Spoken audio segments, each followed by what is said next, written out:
الحمدللہ رب العالمین والصلاة والسلام علی سید المرسلین اما بعد۔ ایک بھائی تعویذ کے بارے میں سوال کرتے ہیں، تو گزارش یہ ہے کہ تعویذ پہننے سے اجتناب کرنا چاہیے، لیکن اس کا مطلب یہ نہیں ہے کہ قرآن پاک میں شفا نہیں ہے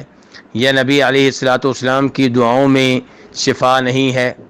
بلکہ قرآن پاک میں بھی شفا ہے، اور آپ صلی اللہ علیہ وسلم سے کئی ایسی دعائیں ثابت ہیں جو باعث شفا ہیں، لیکن یہ دعائیں پڑھنے کے لیے ہیں۔ قرآن پاک اس لیے ہے کہ اس کی تلاوت کی جائے، اسے سمجھا جائے، اور مریض قرآن پاک پڑھ کر اپنے آپ کو دم کرے تو اس میں بھی کوئی حرج نہیں ہے، کسی اور کو دم کیا جائے اس میں بھی کوئی حرج نہیں ہے، لیکن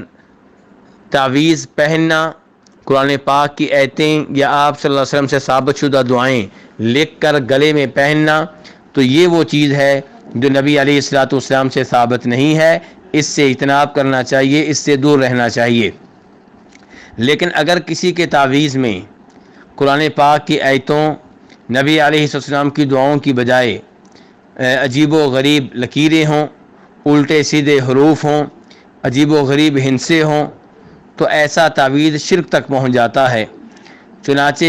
امام احمد رحمہ اللہ روایت کرتے ہیں جناب عقبہ بن عامر جوہنی رضی اللہ تعالیٰ عنہ سے،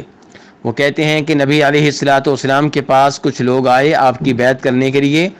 آپ نے ان سب سے بیعت لے لی سوائے ایک کے۔ آپ سے کہا کہ آپ اس سے بیعت کیوں نہیں لیتے؟ فرمایا اس لیے کہ اس نے تعویذ باندھا ہوا ہے۔ تو پھر اس آدمی نے وہ تعویذ اتار کر پھینک دیا، تب آپ نے اس سے بیعت لی، اور اس موقع پہ آپ نے فرمایا تھا من علق تمیمۃ فقد اشرک، کہ جو تعویذ لٹکائے گا وہ شرک کرے گا۔ اس لیے ایسی چیزوں سے دور رہنا چاہیے، واللہ تعالی اعلم۔